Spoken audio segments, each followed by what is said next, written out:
அதிமுக ஆட்சியில் தொடங்கப்பட்ட அம்மா மருந்தகம் திட்டத்தை மறைக்கும் விதமாக முதல்வர் மருந்தகம் திட்டம் செயல்படுத்தப்படுவதாக முன்னாள் அமைச்சர் சி விஜயபாஸ்கர் குற்றம் சாட்டியுள்ளார். ஏழை எளிய மக்களுக்கு, குறிப்பா ஏழை எளிய நோயாளிகளுக்கு அவங்களுக்கு இந்த மெடிக்கல் ஷாப்ல இருக்கக்கூடிய அந்த ரேட்டை ரிடக்ட் பண்ணணும், குறைக்கணும் அப்படின்றதுக்காக தான் அம்மா அவர்களை அரசு சார்பில் தமிழ்நாடு முழுக்க கூட்டுறவுத்துறை மூலமாக அம்மா மருந்தகங்களை திறந்தார்கள்.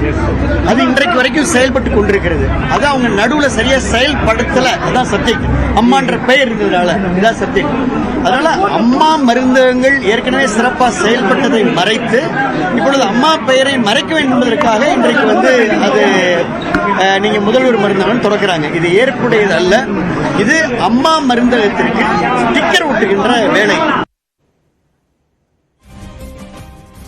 இந்நிலையில் பிரதமரின் மக்கள் மருந்தகத்தை போல முதல்வர் மருந்தகம் திட்டம் தொடங்கப்பட்டிருப்பதாக பாஜக மாநில தலைவர் அண்ணாமலை விமர்சித்துள்ளார்.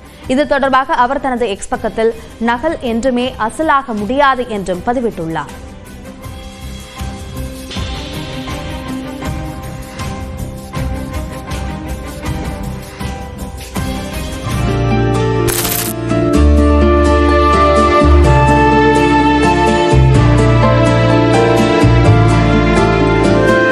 மக்களால் நான், மக்களுக்காகவே நான்.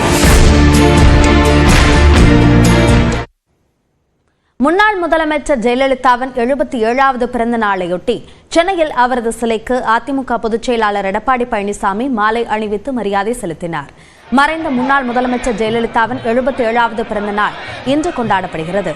இதையொட்டி சென்னை ராயப்பேட்டையில் அதிமுக தலைமை அலுவலகத்தில் உள்ள எம்ஜிஆர், ஜெயலலிதா சிலைகளுக்கு எடப்பாடி பழனிசாமி மாலை அணிவித்து மரியாதை செலுத்தினார்.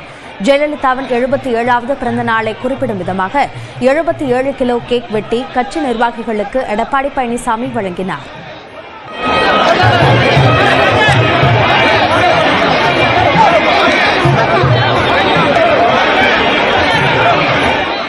ஏழை எளியோருக்கு நலத்திட்ட உதவிகளை வழங்கிய எடப்பாடி பழனிசாமி மருத்துவ முகாமை தொடங்கி வைத்து பெண்களுக்கு ஊட்டச்சத்து பையை வழங்கினார்.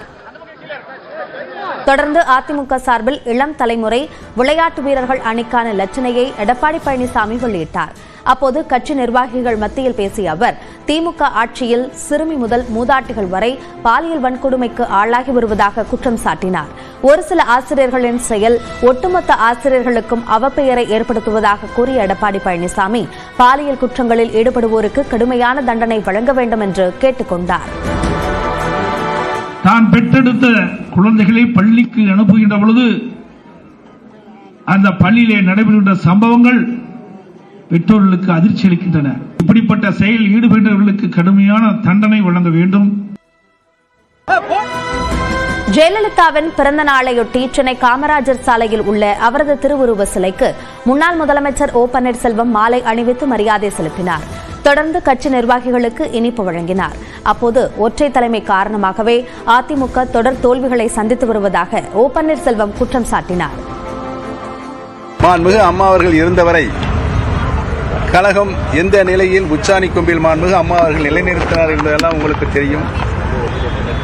அதற்கு பின்னால் நடைபெற்ற அரசியல் சூது, சூழ்ச்சி, வஞ்சனை, நம்பிக்கை துரோகம் இவைகளெல்லாம் யாரால் அரசியல் அரங்கேற்றப்பட்டது என்பதையும், அதற்கு பின்னாலே 11 தேர்தல்களிலும், அது உள்ளாட்சி, ஊரக உள்ளாட்சி தேர்தல் இருந்தாலும் சரி, சட்டமன்ற தேர்தலாக இருந்தாலும் சரி, நாடாளுமன்ற தேர்தலாக இருந்தாலும் சரி, அத்துணை தேர்தலும் கழகம் தோல்வியைத்தான் சந்தித்தது என்பதனையும், இவை எல்லாவற்றிற்கும் காரணம் ஒற்றை தலைமைதான் வேண்டும் என்று அடம்பிடித்து அதை ஏற்றுக்கொண்டவர்தான் பதில் சொல்ல வேண்டும்.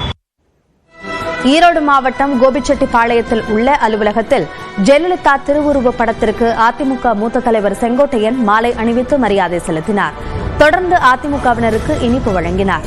அப்போது ஆடும் ஓநாயும் ஒன்று சேர முடியாது என்று எடப்பாடி பழனிசாமி தெரிவித்த கருத்து குறித்த கேள்விக்கு செங்கோட்டையன் பதிலளிக்க மறுத்துவிட்டார். அவர் சொல்லிட்டு